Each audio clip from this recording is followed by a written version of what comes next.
Hello students, देखते हैं ये 3 क्वेश्चन। इस 3 क्वेश्चन में ना मैंने जो ब्लैक इंक से बनाया है वो प्लेन को दर्शा रहा है, कुछ इस तरह,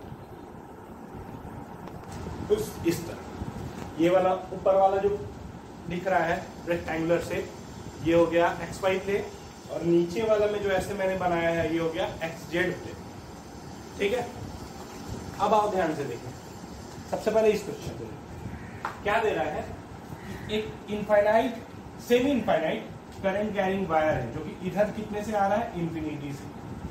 ठीक, ये दोनों प्लेन जहां पे इंटरसेक्ट कर रहे हैं उस पोजीशन पे गया, वहां से एक सर्कुलर सेमी सर्कुलर आर्क के फॉर्म में बेंट हुआ, फिर यहां से फिर ये सेमी इनफाइनाइट वायर के थ्रू बाहर की तरफ चला गया। तो मतलब ऐसा है, ये वाला वायर को तुमको ऐसे समझना है, इस तरह, फिर सर्कुलर लूप, फिर ये वाला वायर को तुमको ऐसे समझना है। ठीक है, सेमी इनफाइनाइट। तो तुमको बताना है कि सेंटर पे ये जो सर्कुलर आर्क है उसके सेंटर पे मैग्नेटिक फील्ड कितना होगा, दिया है कि इसका रेडियस कितना है। तो हम लोग 3 पार्ट में निकालेंगे, ये semi infinite wire, semi circular arc और ये सेमी इनफाइनाइट वायर। ठीक है, अब देखो इस सेमी इनफाइनाइट वायर से इस पॉइंट का परपेंडिकुलर डिस्टेंस कितना होगा, तो यही होगा r। ठीक, अब करंट किधर की तरफ है, इधर, और जिस पॉइंट पे हमको मैग्नेटिक फील्ड निकालना है वो वायर के इधर की तरफ है ना। तो ऐसे ले गए, कहाँ करके, नीचे, नीचे की तरफ, मतलब माइनस वाई एक्सिस के तरफ मैग्नेटिक फील्ड का डायरेक्शन आया। तो इसके चलते हम लोग लिखेंगे V1, तो V1 होगा म्यू नॉट I बाई, क्योंकि सेमी इनफाइनाइट है तो 4 पाई r माइनस j क्या है। अब आओ semi circular arc V2, semi circular arc किस प्लेन में, एक्स वाई प्लेन में। सेंस ऑफ रोटेशन देखो इस तरह, हम कहाँ जा रहा है, अंदर, तो mu naught I by 4r, ठीक है, और अंदर की तरफ है माइनस 1 है। नेक्स्ट ये वाला वायर, इसके चलते मैग्नेटिक फील्ड B3 मान लेते हैं, तो ये वायर बाहर की तरफ है ना, और इसके लिए पॉइंट जो है वो उधर लाई कर रहा है, तो ऐसे ले गए, कहाँ जा रहा है, इसके लिए भी नीचे जा रहा है, नीचे जा रहा है, क्या आएगा इसके लिए भी, तो mu naught I by 4 pi r minus j। Net magnetic field B1 vector plus B2 vector plus B3 vector add कर दो, ठीक है ना, इट्स प्रॉपर जनरेट कर। अब इसमें आ, इस केस में क्या है, ये वायर को देखना है, ये इस तरह आ रहा है, इस पोजीशन पे सर्कुलर सेमी सर्कुलर आर्क में बेंट हुआ, इस पोजीशन पे, इस पोजीशन पे ये बाहर ना निकल के, इधर ना निकल के, इसी प्लेन में, कौन सा प्लेन, एक्स वाई प्लेन में ही नीचे के तरफ कंटिन्यू, मतलब इस तरह सेमी इनफाइनाइट, कहाँ तक जाएगा, इंफिनिटी तक। कहाँ तक है ये, इंफिनिटी। तो इस पूरे सिस्टम के चलते मैग्नेटिक फील्ड कहाँ पे, सेंटर। ठीक है, तो इसके लिए निकालते हैं B1, तो B1 जो होगा तो सेम होगा क्योंकि वायर सेम जैसा है, तो mu naught I by 4 pi r minus j का। B2 सेमी सर्कुलर के चलते भी उतना ही आएगा, कितना, ये वाला mu naught I by 4r minus j का। फॉर्मूला पे ध्यान देना, सेमी सर्कुलर के लिए 4r और सेमी इनफाइनाइट के लिए 4 पाई r। अब इसके लिए देखो, तो ये जा रहा है नीचे, ठीक है, हम इसके इधर लाई कर रहा है मैग्नेटिक मतलब पॉइंट, ऐसे कहाँ जा रहा है, अंदर के साथ। तो B3 वेक्टर जो आएगा वो होगा mu naught I by 4 pi r minus, ध्यान देना, इस तरह गया, ठीक, कहाँ जा रहा है, अंदर के तरफ। ठीक है ना, तो अंदर की तरफ कौन सा डायरेक्शन होता है, माइनस j का। हो गया, अब आओ इसको समझना, ये प्लेन हो गया एक्स वाई प्लेन, ये प्लेन हो गया वाई जेड एक्स जेड। अब ध्यान दो, यहाँ पे मैंने एक डॉटेड से प्लेन बनाया है, ये वाला कुछ ये इस तरह, ध्यान देना, ये वाला हो गया इस तरह, ठीक है, और जो साइड में मैंने दिखा रहा हूं वो ये प्लेन दिखा रहा हूं, ये प्लेन हो गया वाई और जेड। ठीक है, तो हो क्या रहा है, ये ऐसे आया, 3/4 में मूव किया और इस पोजीशन पे जब 3/4 मतलब कि 270 डिग्री टर्न करने के बाद ये इस पॉइंट पे इंटरसेक्ट किया और यहां से ये इस डायरेक्शन में चला गया। तो ये कौन सा डायरेक्शन हो गया? ये जेड एक्सिस। मतलब ऐसे आया, कर्ल किया इस पॉइंट पे, इस पॉइंट पे ऐसे जाना बाहर। तो इसके चलते B1 तो यही होगा म्यू नॉट I/4πr माइनस, देख रहे कैसे देख रहे हैं? इस तरह, ठीक है ना, क्योंकि ये जेड एक्सिस का लॉन्ग। B2 तो B2 जो होगा वो क्वाड्रेंट के चलते होगा, ये आ जाएगा 3/8 म्यू नॉट I/r। किस डायरेक्शन में? तो सेंस ऑफ रोटेशन देखो, अंदर की तरफ माइनस, ठीक है। अब इसको देखो B3 जिसके लिए बोल रहे हैं, तो ये वायर बाहर की तरफ ये, लेकिन हमको इस पॉइंट पे निकालना है, सेंटर पे। तो ये पॉइंट इससे ऊपर लाई कर रहा है, ध्यान देना, इससे ऊपर वर्टिकली अपवर्ड। तो ये वर्टिकली अपवर्ड किधर जाएगा? कौन सा डायरेक्शन हो गया? ये माइनस नहीं। तो B3 जो हो जाएगा म्यू नॉट I/4πr माइनस। मतलब तुमको नेट मैग्नेटिक फील्ड निकालना है, तीनों का सम, तीनों का सम है।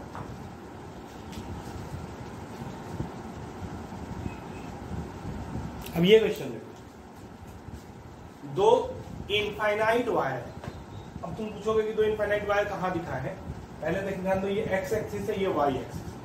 दो इनफाइनाइट वायर को मैंने ऐसे दिखाया है, जेड एक्सिस के डायरेक्शन में। देखो एक ये है और एक, मतलब ये इस तरह गोल करके डॉट दिखा दिए, इस तरह गोल करके डॉट दिखा दिए, और मैं बोल रहा हूँ कि ये इनफाइनाइट वायर है, मतलब ये इनफाइनाइट वायर जेड एक्सिस के अलॉन्ग है, इस तरह बाहर की तरफ। और डायरेक्शन ऑफ करंट, डॉट का मतलब है बाहर, है ना। यही अगर चीज मैं क्रॉस दिखा देता तो डायरेक्शन ऑफ करंट को क्या मानना है?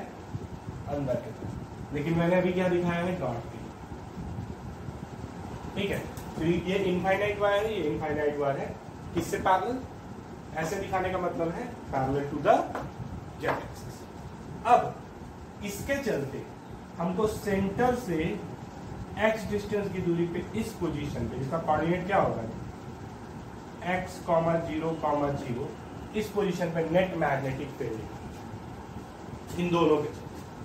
तो इलेक्ट्रोस्टैट में ना हम लोग सेम क्वेश्चन करते थे, इसको ऐसे पॉइंट चार्ज करके, इसको भी एक पॉइंट चार्ज, समझ गए?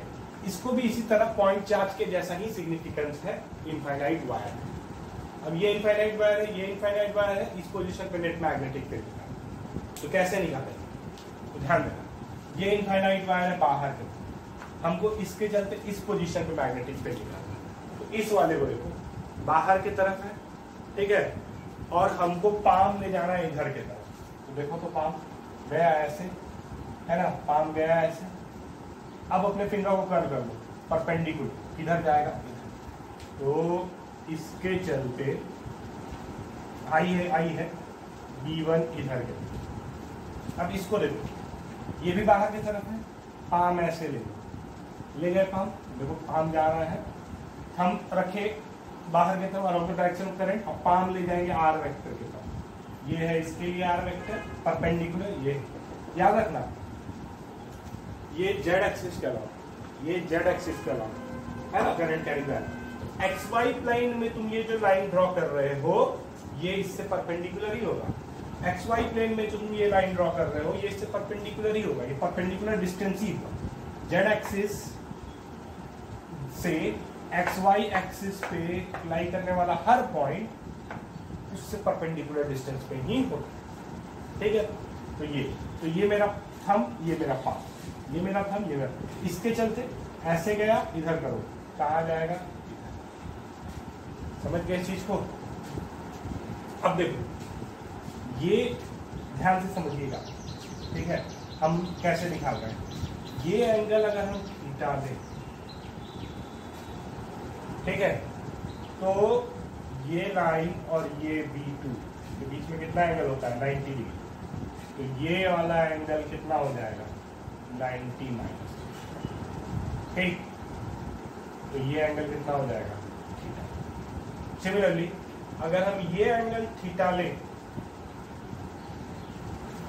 ये एंगल थीटा ले, तो ये एंगल हो जाएगा 90 माइनस थीटा, ये एंगल भी हो जाएगा।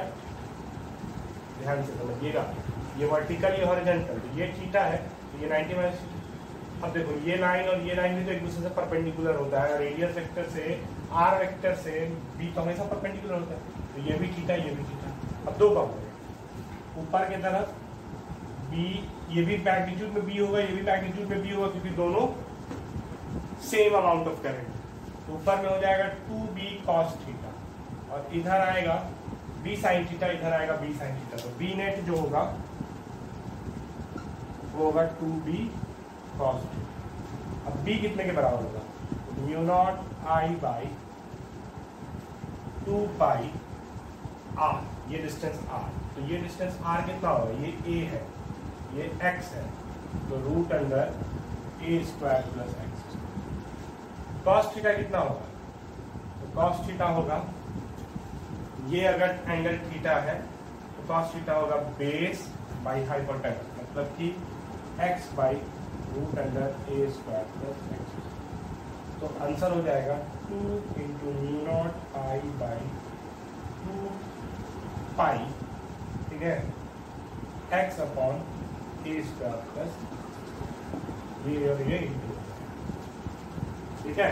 तो ये हो गया नेट मैग्नेटिक फील्ड, डायरेक्शन ऊपर की तरफ। तो बी नेट का डायरेक्शन जो होगा वो जे कैप। यही चीज अगर एक क्रॉस होता और एक डॉट होता तो क्रॉस के चलते ऐसे ले जाएंगे, प्लेन ऐसे जाएगा मैग्नेटिक फील्ड, क्रॉस के चलते इधर आएगा, फिर क्या होगा?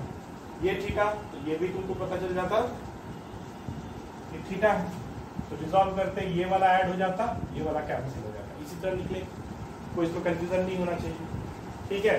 एक डॉट एक क्रॉस में ऐसे बनेगा, एक दोनों डॉट है तो इधर आएगा, एक डॉट एक क्रॉस में हॉरिजॉन्टल हो जाएगा। समझ गए इस चीज को?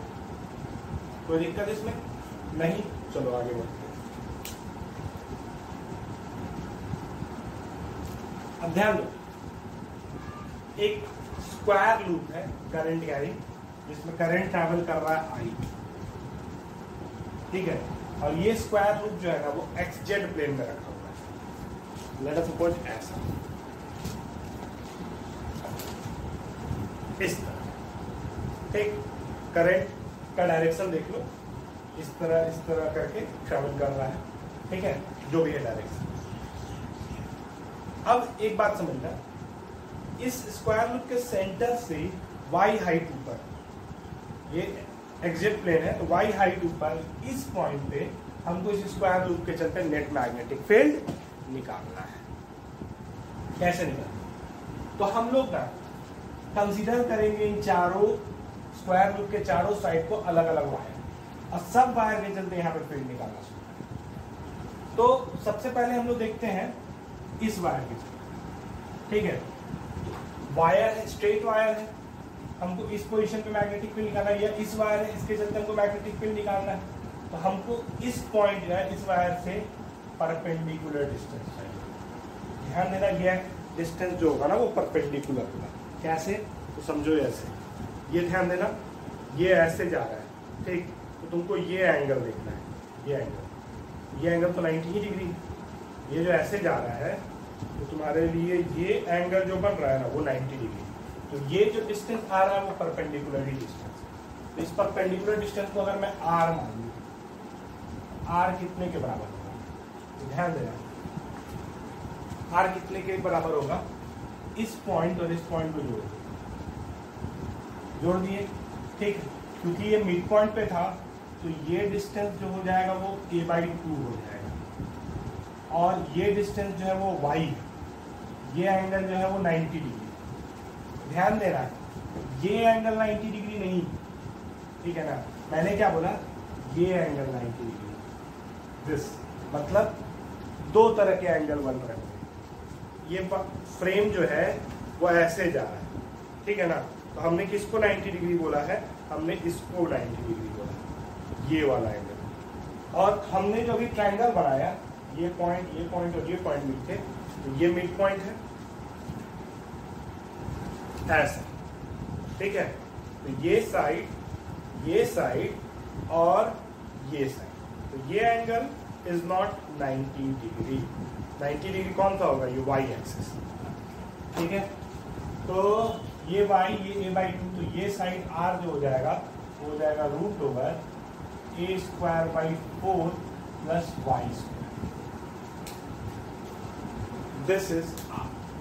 हेंस इसके चलते जो मैग्नेटिक फील्ड होगा इस पॉइंट पे, तो ध्यान देना, ये वायर है, करंट है, ये फ्रेम है, ये करंट ऐसे जा रहा है, हम मेरा रेट r जो है वो ये है, ऐसे गया, मैग्नेटिक फील्ड किधर होगा? टर्न नीचे। इसके चलते जो मैग्नेटिक फील्ड आएगा वो इधर आएगा, ये 90 डिग्री इससे परपेंडिकुलर। कितना? b कितने के बराबर होगा? μ0I, ठीक है, बाई 4πr, ये r, into sin θ1 plus sin θ2। तो sin θ1 और sin θ2 क्या था? तो वायर के जो दोनों एंड यहाँ पे एंगल बनाएंगे, तो वायर के जो दोनों एंड जो एंगल बनाएंगे वो बनाएगा, एक ये एंड है, एक ये एंड है, क्योंकि ये मिड पॉइंट है, तो जितना ये बनाएगा उतना ही ये बनाएगा, तो ये एंगल कोई थीटा, तो sin θ प्लस sin θ मतलब 2 sin θ। हम लोग कौन सा फॉर्मूला यूज कर रहे हैं? हम लोग फॉर्मूला यूज कर रहे हैं b = μ0I/4πr sin θ1 sin θ2, ठीक है। कौन होगा? θ1, तो दोनों एंड का एंगल, तो ये थीटा, ठीक। अब sin θ का वैल्यू क्या होगा?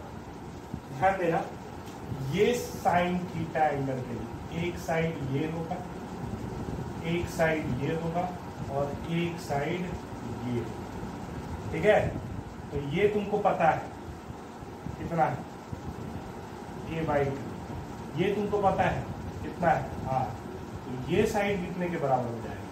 तो ये एंगल देखो, अब इस ट्रायंगल में ये एंगल कंसीडर, ठीक है, इस ट्रायंगल में ये वाला और ये वाले में ये एंगल कंसीडर होगा 90 डिग्री, तो ये हाइपोटेनस होगा, तो इसको बोल देते हैं r'। r' कुछ नहीं होगा,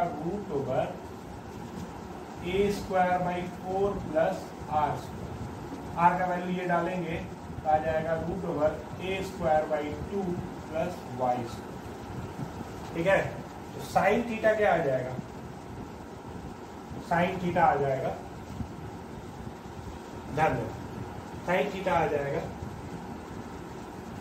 μ0I/4π √a²/4 प्लस y², ठीक है,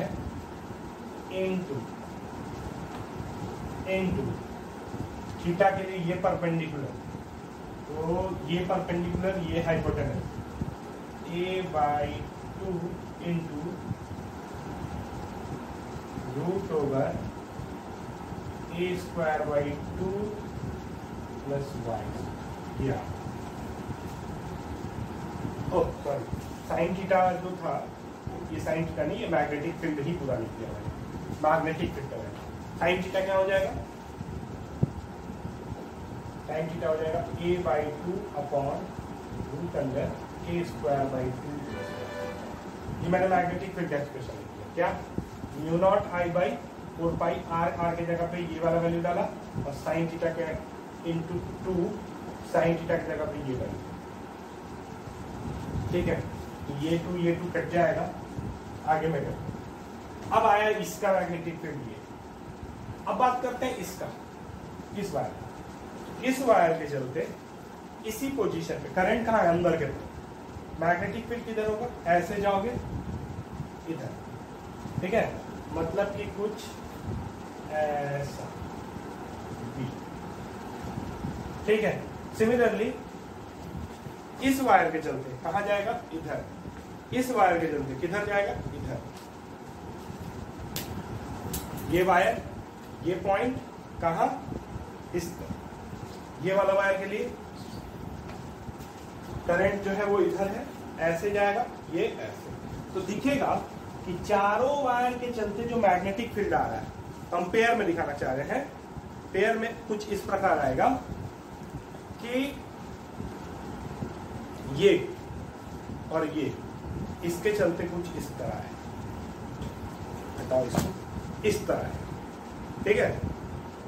और ये के चलते कुछ इस तरह है, ये दोनों के चलते कुछ इस तरह आएगा, देखो मैंने दिखा दिया, ठीक। और ये दोनों के चलते इस तरह है, समझ गए। तो हमको क्या करना है, ध्यान देना, हमको इसको रिजॉल्व करना है। ये कैंसिल, ये कैंसिल, ये जुट गया, ठीक, ये जुट गया। तो क्या करना है, सिर्फ एक को ध्यान दो, ये वाले को, इसका एक कंपोनेंट वर्टिकली डाउनवर्ड निकालना है और एक कंपोनेंट वर्टिकल हॉरिजॉन्टल निकालना है, समझ गए। तो एक बार ये जब निकल गया, ठीक है, तो मेरे को क्या मिल जाएगा, ये वाला जो कंपोनेंट हो जाएगा बी वाई वाला, ठीक है, उसको हम 4 टाइम्स कर देंगे, तो मेरा फाइनल आंसर आ जाएगा। क्या करेंगे, समझ में आया। मैंने क्या बताया, एक कंपोनेंट इधर आया, एक कंपोनेंट इधर आया, एक कंपोनेंट इधर आया, एक कंपोनेंट इधर आया, सबका हॉरिजॉन्टल कंपोनेंट कैंसिल हो जाएगा, वर्टिकल कंपोनेंट ऐड हो जाएगा। तो किसी एक को रिजॉल्व करो, वर्टिकल कंपोनेंट देखो और इंटू 4 कर दो, मतलब चारों का एडिशन हो जाए। तो उसके लिए तुमको रिजॉल्व करने के लिए, ठीक है ना, ध्यान देना, या तो ये एंगल जानना होगा या तो ये एंगल जानना होगा।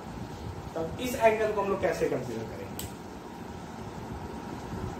तो ध्यान दो, थोड़ा सा मैंने इसको हल्का सा क्लियर कर लिया।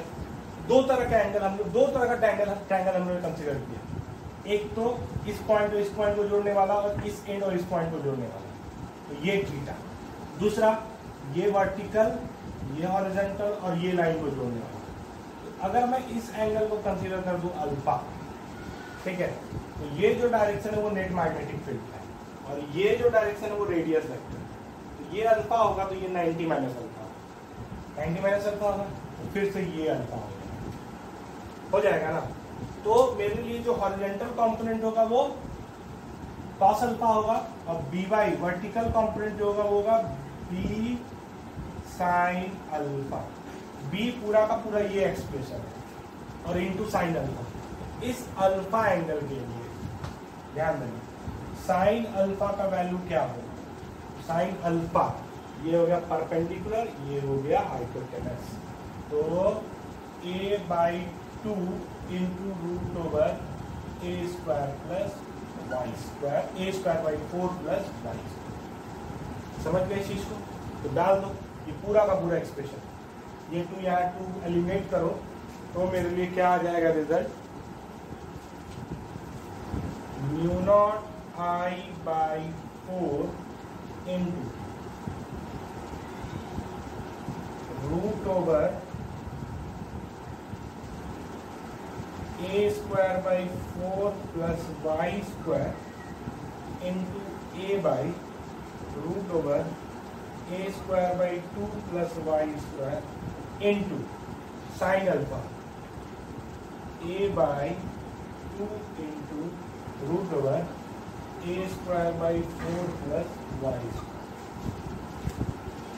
ये एक के चलते, चारों के चलते क्या होगा 4 थीटा, ठीक है। तो इंटू कर दो, अब देखो ये वाला मल्टीप्लाई होके a²/4 प्लस वाई स्क्वायर ही बचेगा, ठीक है।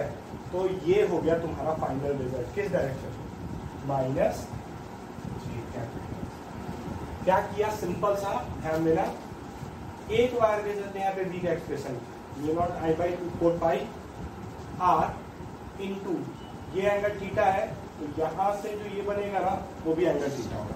मतलब कुछ ऐसा था, एक ऐसे है, एक ऐसे है और एक ऐसे है। तो हम लोग कौन सा एंगल कंसीडर कर रहे हैं, हम लोग ये इन दोनों के बीच में। तो अगर हम तीनों को एक साथ कर लें तो ये एंगल थीटा, ये एंगल थीटा कंसीडर। फिर एक साइड ये है ऐसा, ठीक, तो ये एंगल मैंने कंसीडर किया अल्फा, ठीक। तो ये फॉर्मूला हम लोग यूज किए, आर का वैल्यू पुट किए, ये लेंथ, ठीक।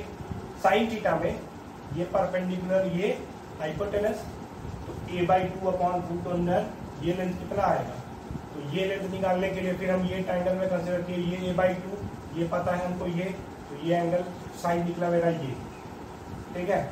इस तरह मैंने सॉल्व किया।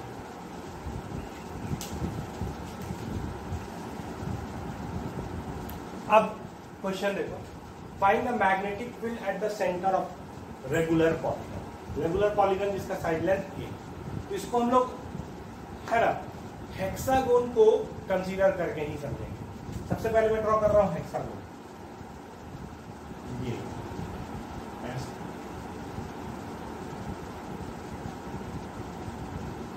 ये हो गया हेक्सागोन। कुछ करंट इस तरह ट्रेवल कर रहा है क्लोज पाथ, तो हमको इस हेक्सागोन के चलते इसके सेंटर पे मैग्नेटिक फील्ड, ठीक है। अब हम लोग जनरल कंसीडर कर लेते हैं एक रेगुलर पॉलीगन, ठीक है, जिसमें टोटल नंबर ऑफ साइड्स कितने हैं n। आगे मैं नहीं बनाऊंगा, आगे dot dot dot dot dot है, n नंबर ऑफ साइड्स हैं इस पॉलीगन। मैं जनरलाइज भी करूंगा हेक्सागन पॉलीगन। तो ध्यान देना कि एक पॉइंट है, उसके चारों तरफ कितना एंगल होता है 360 डिग्री। सर्कुलर एंगल कितना होता है 360 डिग्री। क्लोज पाथ में कितना एंगल होता है 360 डिग्री, ठीक है। तो हेक्सागोन का एक साइड यहां पे कितना एंगल सकते हैं, अगर हम कंसीडर करें तो 360 डिग्री है, तो इसके पास 6 साइड है, तो एक साइड एंगल कंसीडर बनाएगा 2π/6, ठीक है। तो ध्यान देना, हम इस पॉइंट से एक परपेंडिकुलर बाइसेक्टर गिनाते हैं, ठीक। तो अगर ये पूरा एंगल 2π/6 है, तो ये एंगल कितना होगा, तो ये एंगल होगा π/6। This angle is π/6।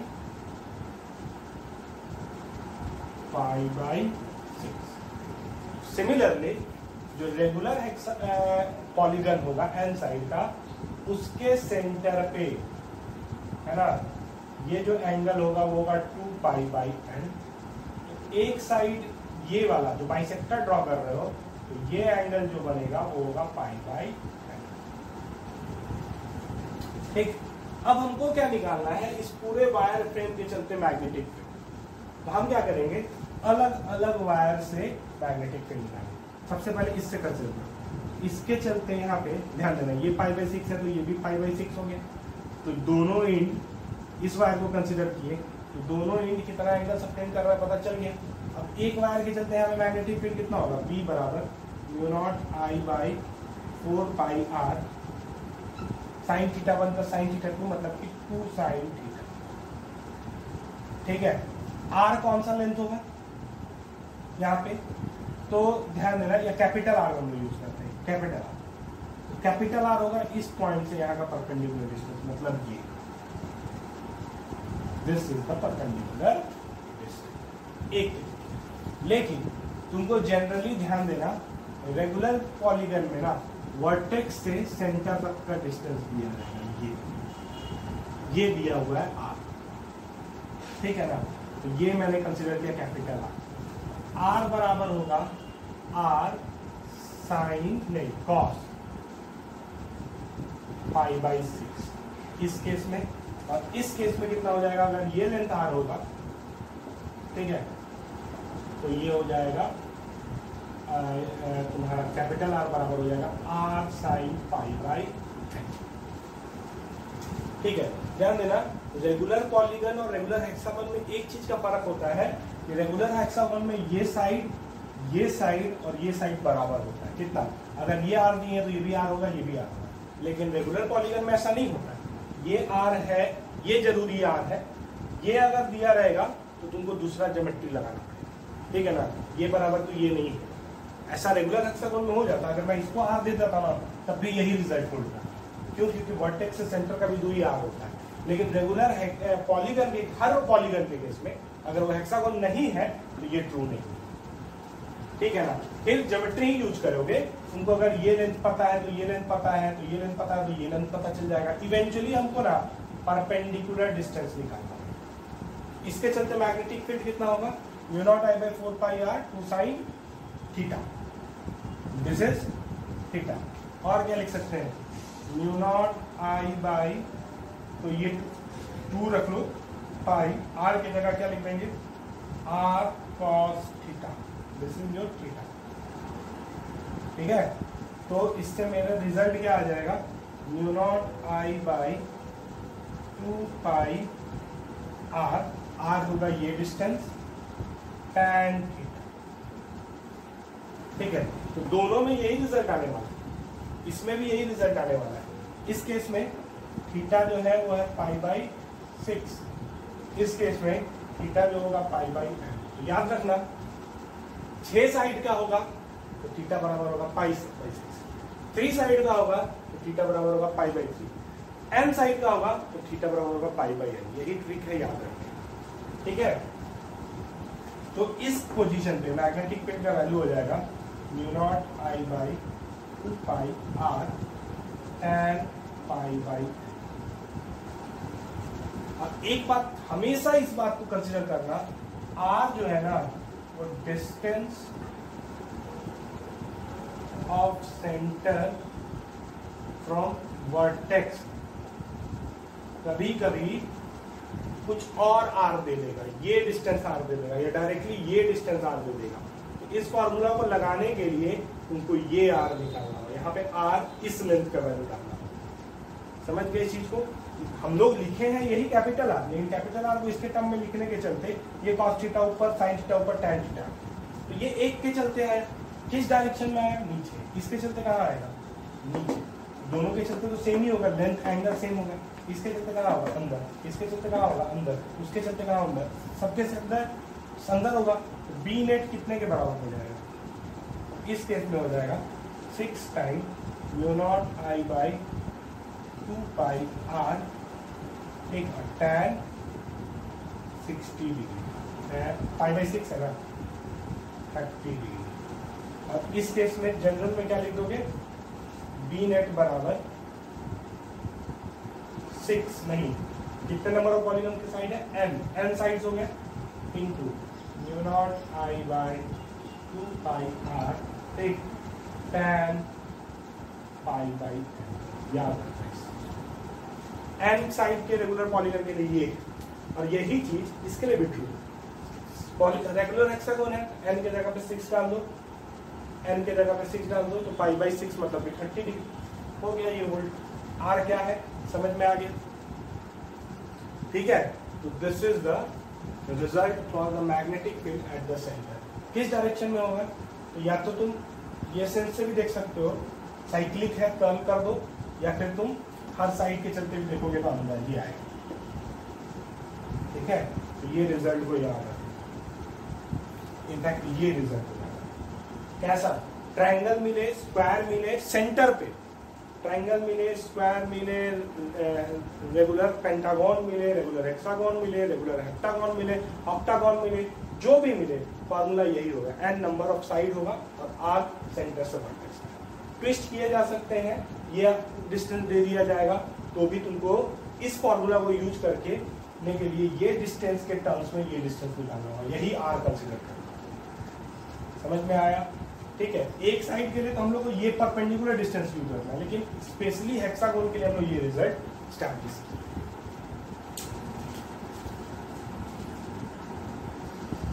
अब ये क्वेश्चन देखो, क्लोजली वुंडेड स्पाइरल जिसमें total number of circular turns कितने हैं, जैसे एक टर्न ये, दूसरा, तीसरा, चौथा, पांचवा, छठा, सातवां, ऐसे करके टोटल नंबर ऑफ टर्न्स कितने हैं, n।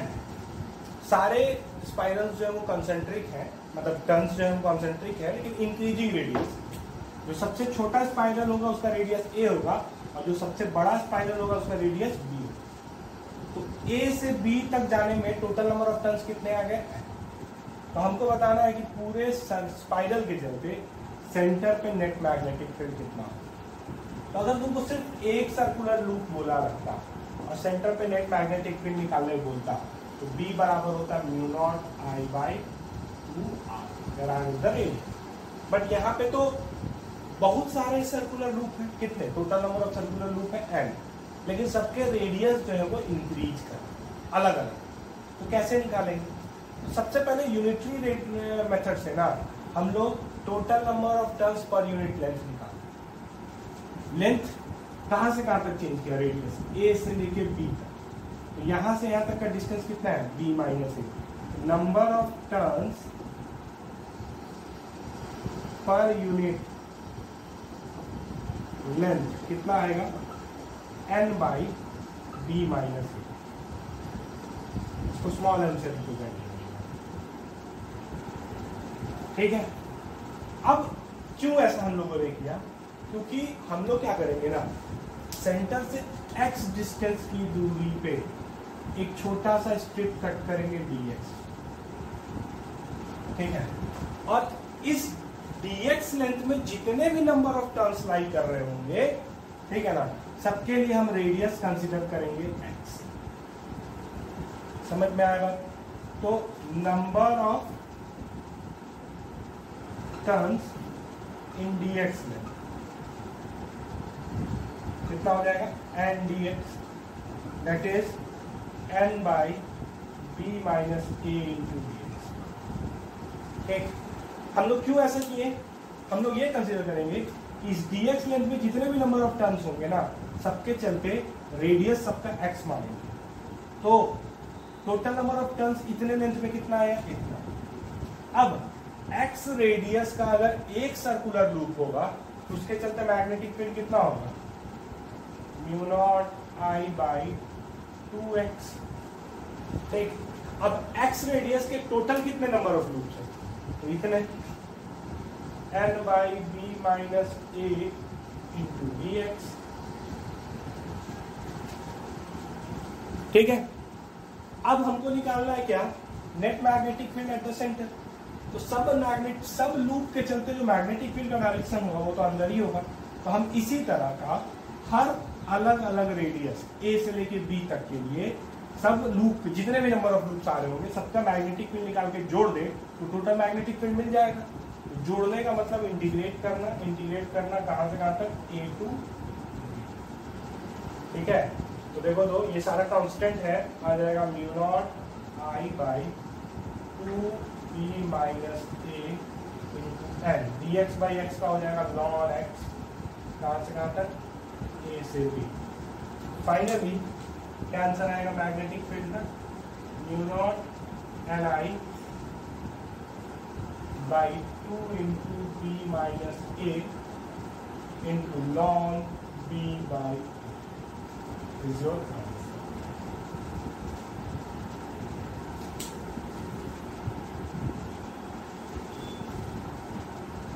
अब ये क्वेश्चन है, एक हॉलो पाइप जिसका क्रॉस सेक्शन जो है ना वो सेमी सर्कुलर, पूरा सर्कल नहीं। ठीक, तो तुम इसको ऐसे भी समझ सकते हो कि हम लोग जनरली वायर जो लेते हैं वो सिलेंड्रिकल है, ठीक है, जिसका क्रॉस सेक्शन क्या रहता है, सर्कुलर है। लेकिन हम इसको अगर बीच से काट दें पूरे वायर को तो मेरे लिए ये वायर कैसा हो जाएगा, जिसका cross section area semi circular है। लेकिन हम क्या बोल रहे हैं कि मटेरियल सिर्फ सरकमफ्रेंस पे होगा, सिर्फ कर्व सरफेस पे होगा, है ये हॉल। ठीक, और इस पूरे वायर में करंट ट्रैवल कर रहा है डाउनवर्ड डायरेक्शन में, नीचे के ऐसे। ठीक है, या फिर हम इसी को रख दें इधर के अंदर के। ठीक, तो हमको निकालना है, ये इनफाइनाइट वायर है, इंफिनिटी से माइनस इंफिनिटी से जा रहा है, इसके एक्सिस पे। ठीक है, एक्सिस कहाँ होता है, सेंटर से पास करता है इमेजिनरी लाइन। हमको मैग्नेटिक फील्ड निकालना है, दिया है कि इस semi circular cross section wire से करंट पास कर रहा है। ठीक, तो इसको कंसीडर करना है इनफाइनाइट, तो इसके एक्सिस पे मतलब कि जो सेंटर से पास करने वाला लाइन है उसके किसी एक पॉइंट पे मैग्नेटिक फील्ड क्या है। हम क्या करेंगे ना, इसको बनाने के लिए देखो क्या तरीका है, ये अपने आप में सबसे अलग क्वेश्चन है, तो इसको हम लोग ऊपर से देखेंगे, top view.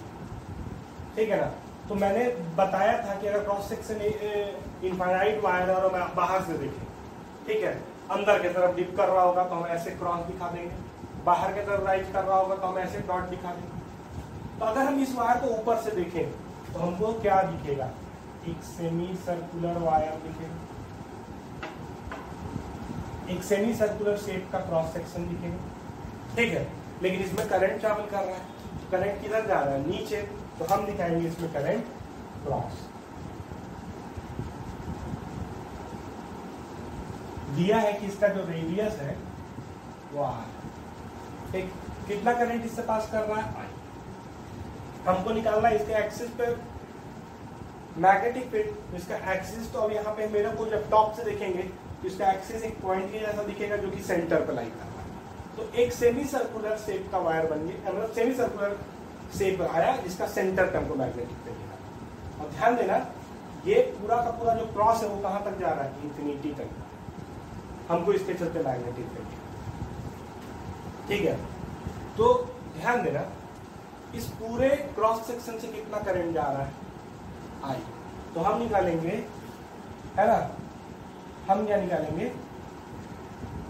Current per unit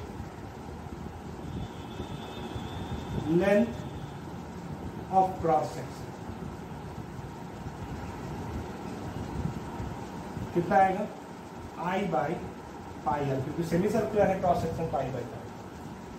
ठीक, अब क्यों निकाले हैं उसको तुम देखना, समझना बात।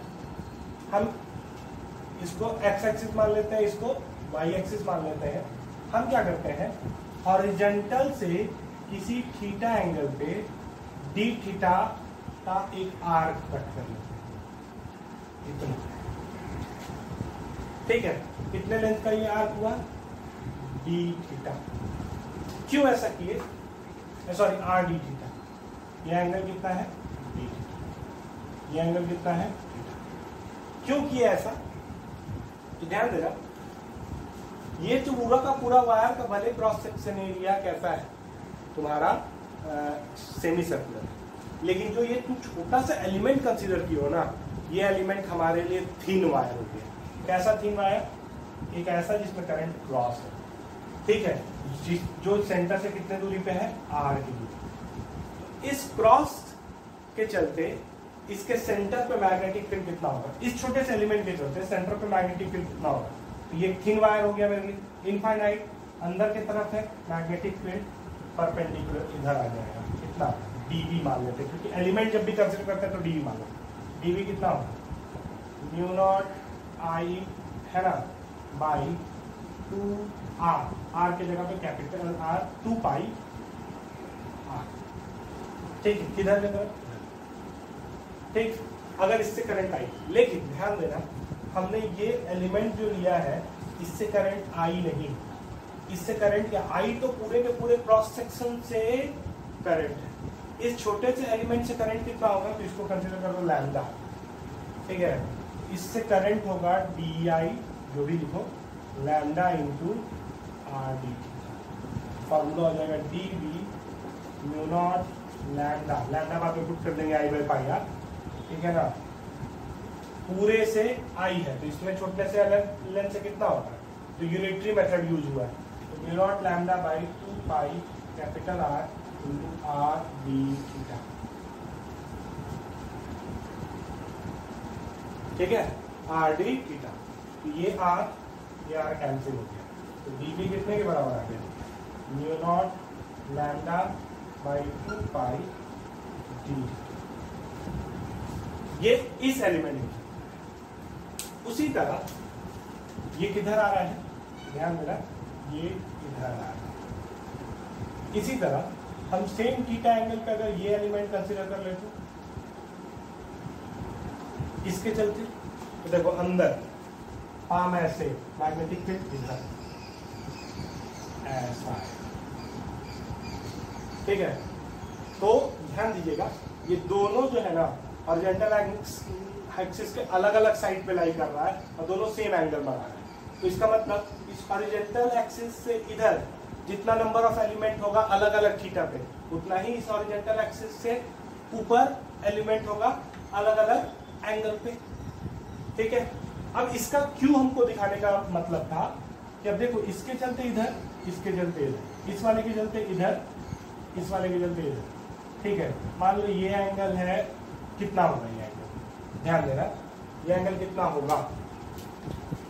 तो एक बात को समझना, ये एंगल अगर थीटा है तो ये एंगल जो होगा वो 90 माइनस, ठीक।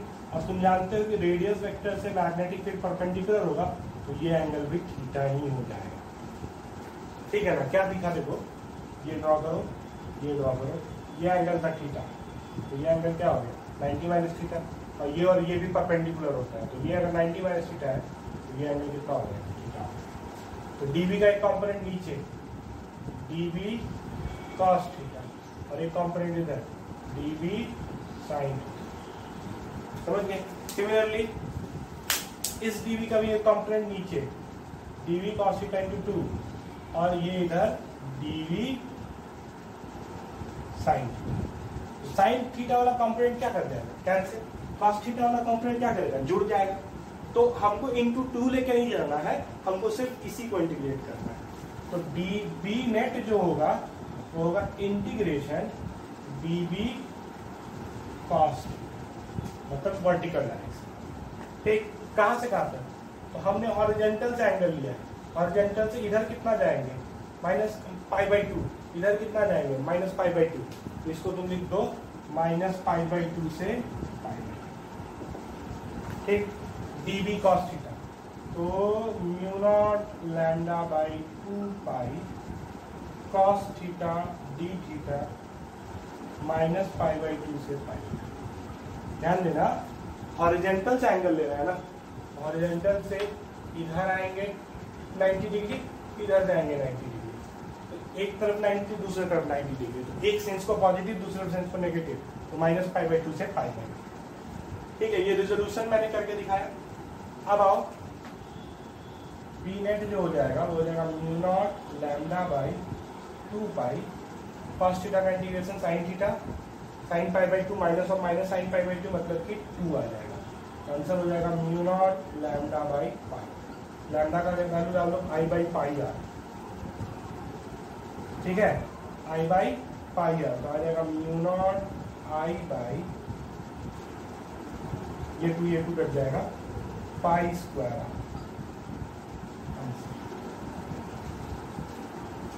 ठीक है, किस डायरेक्शन में? वर्टिकल।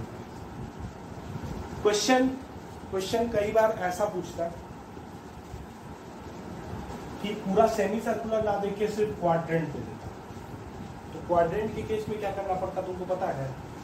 इस कंपोनेंट और इस कंपोनेंट दोनों को इंटीग्रेट करना पड़ता, क्योंकि काउंटर पार्ट तो है नहीं जो हॉरिजॉन्टल वाले को क्या करेगा, कैंसिल करेगा। यहां से यहां तक के लिए हॉरिजॉन्टल कंपोनेंट इधर आएगा, वर्टिकल कंपोनेंट इधर आएगा। एक बार हॉरिजॉन्टल कंपोनेंट को इंटीग्रेट करना पड़ता और एक बार वर्टिकल कंपोनेंट को इंटीग्रेट। लिमिट कहां से कहां तक? तो 0 से π/2। लिमिट कहां से कहां तक? 0 से π/2। ठीक है, क्यों? क्योंकि इधर एग्जिट नहीं कर रहा है, तो हमको दोनों कंपोनेंट को एक बार bx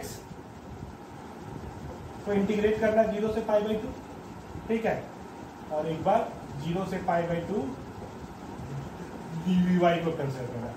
ठीक है, ये होता है dv sin थीटा 0 से π/2 और एक होता है dvy मतलब कि dv cos थीटा 0 से π/2। समझ गए? ये हो जाता तुम्हारा तरीका। ओके, और ये दोनों जब निकल जाता तो जो एक नीचे आता और एक इधर आता ना, तो नेट मैग्नेटिक फील्ड होता इन दोनों के बीच में एंगल 90 डिग्री। ऐसा क्यों? क्योंकि दो कंपोनेंट है, दोनों के बीच में एंगल 90 डिग्री है, तो नेट रिजल्टेंट होगा √/bx² प्लस dy। तब ये जब क्वाड्रेंट है, सेमी सर्कल में तो कैंसिल हो जा रहा है हॉरिजॉन्टल कंपोनेंट, तो सिर्फ वर्टिकल कंपोनेंट निकालेंगे और एक ही कंपोनेंट है, इसलिए वही फाइनल आंसर भी होगा। अब नया टॉपिक देखो, magnetic field due to moving charge. ठीक, तो एक चार्ज पार्टिकल है, positive charge particle Q, v velocity से इधर जा रहा है, तो जब इसके यहाँ से r वेक्टर की दूरी पे ये जो पॉइंट P है ना, यहाँ पे हमको मैग्नेटिक फील्ड। ठीक, तो बायोट सावर्ट लॉ क्या था? एक करंट कैरिंग एलिमेंट था dl, ठीक, तो ये dl वेक्टर का डायरेक्शन, यहाँ से r वेक्टर की दूरी पे इस पोजीशन पे जो मैग्नेटिक फील्ड था वो क्या था? μ0 I/4π, ठीक है, dl cross r cap upon r²।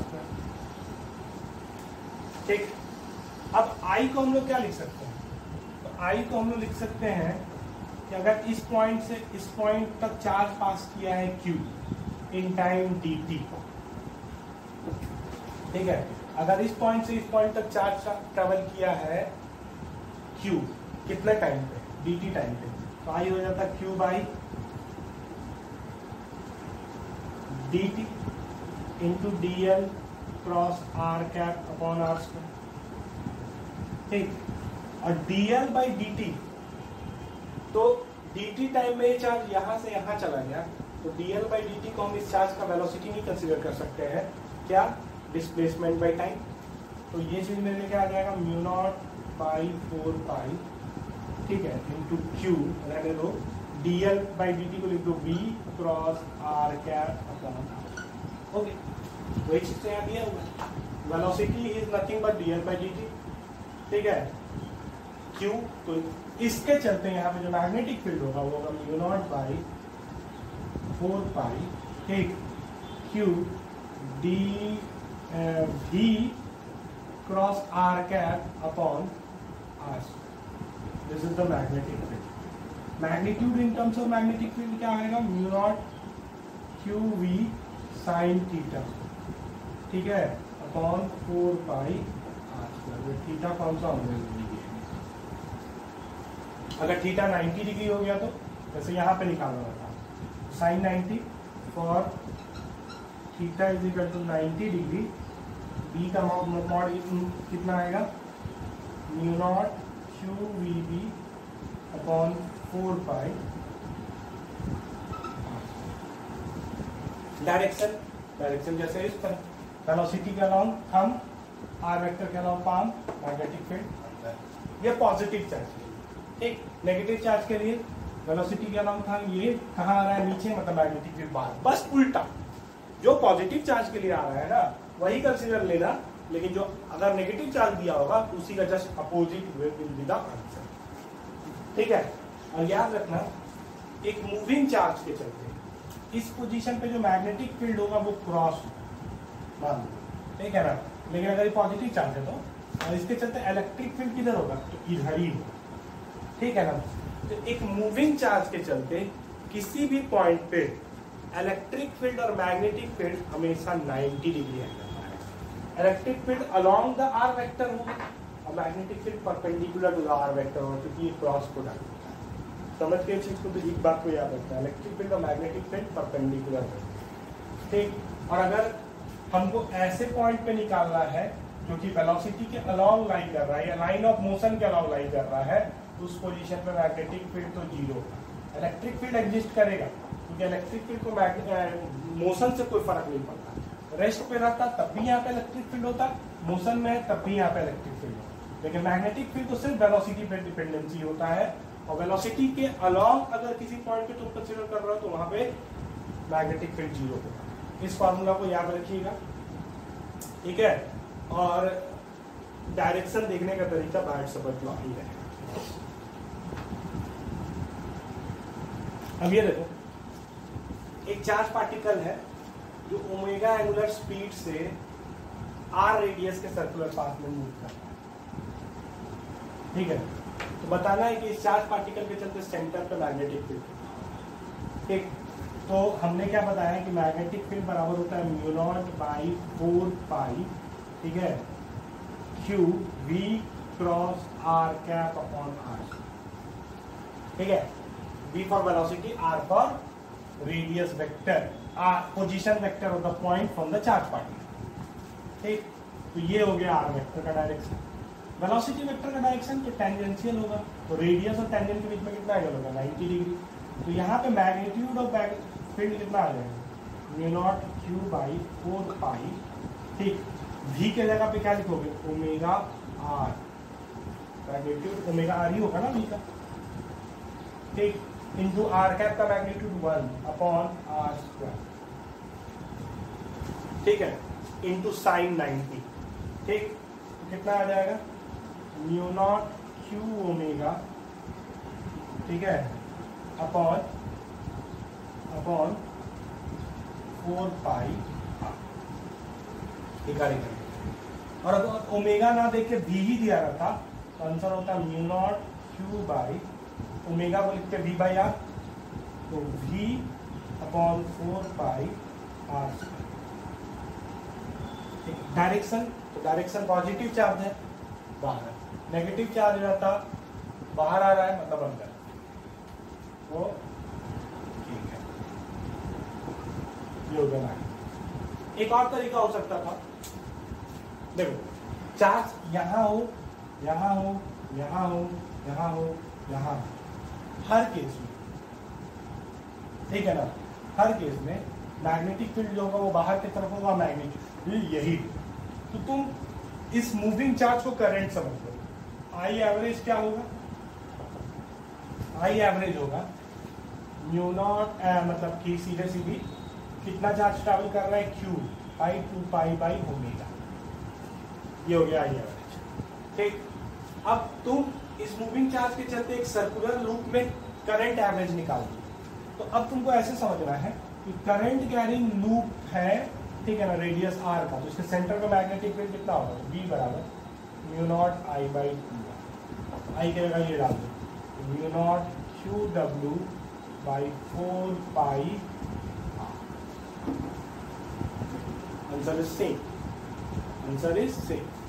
अगर वेलोसिटी के टर्म में रखते तो हम लिखते क्यू बाई, ठीक है ना, current average I Q by 2 pi R into V, तो वी की जगह पे लिख देंगे क्या, सॉरी वी की जगह पे, हाँ वी की जगह पे क्या लिख दिया जाएगा, अच्छा क्यू वी की जगह पे लिख दो आई इंटू 2 पाई आर, हो जाएगा सेम आंसर। सॉरी आई की जगह पे ये लिख देंगे, क्या हम बोल रहे हैं, हाँ आई की जगह पे ये लिख देंगे Q B upon 2 pi R, तो आ जाएगा 4 पाई आर, बात वही होगी, ठीक है।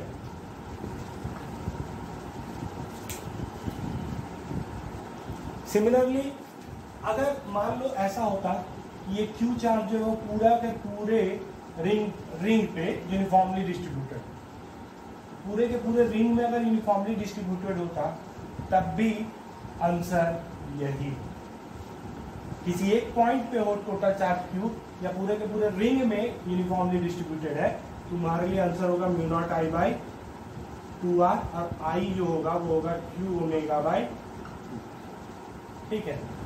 तो दिक्कत इसमें। अब एक थोड़ा सा ट्विस्ट, उस ट्विस्ट को थोड़ा सा हम लोग देखेंगे,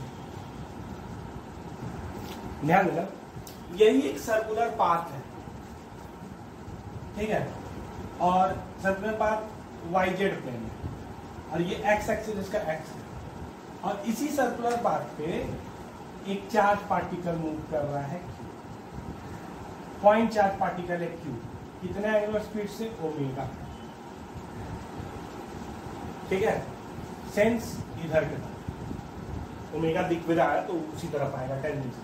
तो अगर हमको इस पोजीशन पे मैग्नेटिक फील्ड निकालना है, नेवर कंसीडर्ड एवरेज करंट वाला फॉर्मूला, ये वाला फॉर्मूला मैंने निकाला है ना, B बराबर mu naught I R square by 2 pi R square plus X square to the power 3 by 2, ये फॉर्मूला में आई एवरेज डाल के कभी आंसर निकालने की कोशिश मत करना पॉइंट चार्ज की, ठीक है, नेवर। ऐसा क्यों मैंने बोला, ऐसा इसलिए बोला क्योंकि ये क्यू चार्ज के डिफरेंट डिफरेंट पोजीशन पे ना मैग्नेटिक फील्ड का यहाँ पे मैग्नीट्यूड तो सेम रहेगा लेकिन डायरेक्शन अपोजिट होगा। कैसे, तो देखो अभी चार्ज किधर है, ऊपर, ठीक है, इधर की तरफ है ना, हम इधर की तरफ, मैग्नेटिक फील्ड एक्सिस पे ऐसे गया इधर की तरफ, अभी इस पोजीशन पे मैग्नेटिक फील्ड इधर आएगा, थोड़ी देर बाद जब ये इस पोजीशन पे आ जाएगा चार्ज, तो ध्यान देना नीचे की तरफ है, पाम ऐसे जाएगा, मैग्नेटिक फील्ड इधर आएगा, ऐसे डायरेक्शन, फिर कुछ देर बाद जब इधर आ जाएगा, ठीक है, तो करंट किधर है, बाहर की तरफ है, ठीक है, तो तुम्हारा हाथ ऐसे रख दो, है ना, थंब, तो ये पाम ऐसे ले जाओ, किधर जाएगा, इधर, ऐसे आ जाएगा। तो अलग अलग डायरेक्शन में तुमको दिख रहा है कि कि चार्ज के चलते हर पोजीशन पे मैग्नेटिक फील्ड का डायरेक्शन सेम अलग हो, तो इसीलिए तुम ना ये फॉर्मूला कभी यूज कर ही नहीं सकते, हर बार डायरेक्शन अलग हो। तो फिर क्या करना पड़ेगा, कुछ नहीं, फॉर्मूला यूज करना पड़ेगा, B बराबर μ0 by 4 pi QV cross R cap upon R, ये हो गया R। ये एंगल मैंने उसी समय बताया था कि 90 डिग्री होगा, तो मैग्नेटिक फील्ड कितना हो जाएगा, μ0 Q, ठीक है, और V इंटू R का हो गया QVV अपॉन 4 पाई, ठीक है, R स्क्वायर की जगह लिख देंगे ये डिस्टेंस, ये कैपिटल R है, ये X है, R square plus X। This is your answer. ये आंसर नहीं होगा, समझ गए इस चीज को, ये आंसर नहीं होगा, ये आंसर μ0 QVV 4 पाई R स्क्वायर प्लस X, ठीक है। कोई दिक्कत इसमें कोई? हाँ, ध्यान देना, अगर ऐसा क्वेश्चन पूछे कि दो Q है, एक पॉजिटिव Q इधर और दूसरा पॉजिटिव Q ये, दोनों जस्ट डायमेट्रिकली अपोजिट है, उसके चलते यहाँ पे मैग्नेटिक फील्ड कितना होगा, उसके चलते एक के चलते ये होगा इधर के डायरेक्शन, दूसरे के चलते ये होगा इधर के direction, same vertical component cancel, horizontal आ जाएगा, तब है ना इनटू तुमको कर देना होगा ये एंगल, अगर थीटा है cos थीटा इनटू, ठीक है। तो ध्यान देना यही आंसर आएगा, लेकिन आई जो होगा ना वो उस केस में हो जाएगा Q नहीं 2Q, टोटल चार्ज 2Q है, ओमेगा बाई। तो अब हम ये कहना चाह रहे हैं कि जब दो अपोजिट एंड पे सेम चार्ज हो गया तब क्यों ये फॉर्मूला वैलिड हो गया। उसका रीजन ये होगा कि मैंने जब तुमको ना करंट कैरिंग वायर के चलते ये फॉर्मूला जब डिराइव कर रहे थे तो तुमको हम दिखाए थे कि दो एलिमेंट जब है तो चाहे यहाँ लो यहाँ लो यहाँ लो यहाँ लो यहाँ लो यहाँ लो, उसके चलते नेट मैग्नेटिक फील्ड का डायरेक्शन इधर ही आएगा, ठीक है ना। तभी तो हम लोग का नेट रिजल्ट इधर आया था। तो ये पेयर में हमेशा ये डायमेट्रिकली अपोजिट होगा, तो डायमेट्रिकली अपोजिट पेयर के चलते सेम नेचर का चार्ज के चलते हमेशा हॉरिजॉन्टल, जब डायरेक्शन चेंज नहीं कर रहा होगा तो ये रिजल्ट वैलिड हो जाएगा। लेकिन आई के जगह 2Q क्यों रखे, क्योंकि टोटल चार्ज 2Q, ठीक है, तब ये डालना पड़ेगा, ठीक है। अदरवाइज सिंगल चार्ज के लिए तुमको बेसिक से लेना। और वहीं पे अगर ये ऐसा होता कि ये Q चार्ज यूनिफॉर्मली डिस्ट्रीब्यूटेड है through out the loop, Q is uniformly distributed, ठीक है। तो यूनिफॉर्मली डिस्ट्रीब्यूटेड अगर रहेगा तब क्या कंसीडर करेंगे, यूनिफॉर्मली डिस्ट्रीब्यूटेड रिंग के लिए तुमको आई एवरेज कंसीडर कर लेना। आई एवरेज जो होगा, क्योंकि टोटल चार्ज Q ही डिस्ट्रीब्यूटेड है, तो Q ओमेगा बाई 2 पाई, इसी फॉर्मूला में आई एवरेज डाल। और अगर सेंटर पे निकालना होगा तो x को 0 कर दो, या सेंटर पे निकालने के लिए सीधे ये फॉर्मूला यूज कर लो, μ0 I by 2R I average. ये कब होगा, फॉर यूनिफॉर्मली डिस्ट्रीब्यूटेड,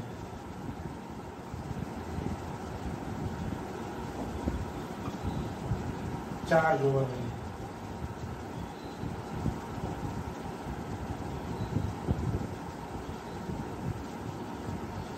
ठीक है। क्यों, क्योंकि अगर यूनिफॉर्मली डिस्ट्रीब्यूटेड है तो dq dq dq dq dq dq dq dq देख लो सब डायमेट्रिकली अपोजिट है, तो इवेंचुअली सब कैंसिल होकर सीधा ही होगा और एवरेज करंट वाला सेटिस्फाई करेगा। याद रखना आइसोलेटेड चार्ज के चलते हम के लिए सिर्फ हम ये यूज नहीं करने बोले, सिर्फ आइसोलेटेड के लिए। ऐसा इसलिए क्योंकि आइसोलेटेड सिंगल चार्ज के चलते जब भी ये टर्न करेगा तो हर इंस्टेंट डायरेक्शन बदलेगा और तुमको रिजॉल्व करने की जरूरत नहीं है, क्योंकि तुम्हारे पास सिर्फ और सिर्फ एक ही चार्ज है जो एक ही पॉइंट पे है। तो यहाँ पे मल्टीपल चार्ज सिस्टम या मल्टीपल करंट एलिमेंट थोड़े हैं कि तुमको रिजॉल्व करना है। ओके, अब एक एक बात ध्यान देना, कई बार तुमको जो रिंग देगा ना, रिंग पे टोटल चार्ज क्यू ना दे के बोल देगा कि रिंग पे जो चार्ज डेंसिटी है वो लैम्डा है ना।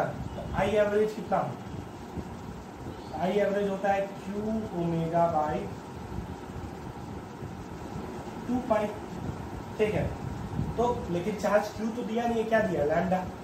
क्यू जो होगा ना वो होगा लैम्डा इंटू 2 पाई, लैम्डा होगा charge per unit length into 2 pi R total length 2 pi are.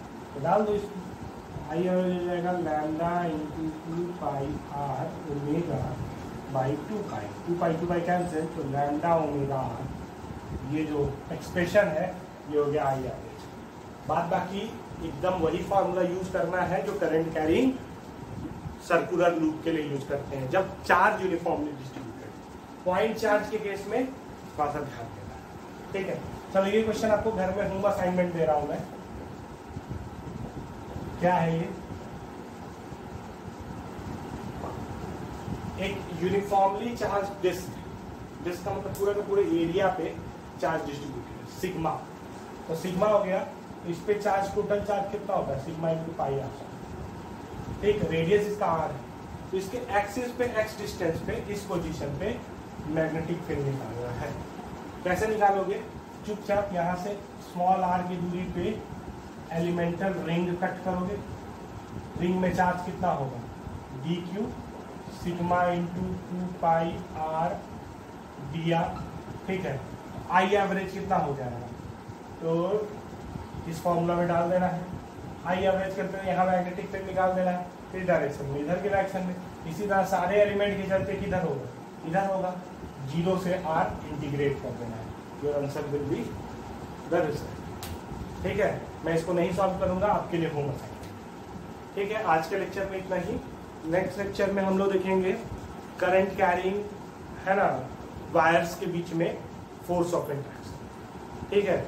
और उसके बाद फिर हम लोग यूज कल ही हो सकता है नेक्स्ट क्लास में हम लोग एम्पियर्स लॉ भी मतलब कि पढ़ें। Thank you.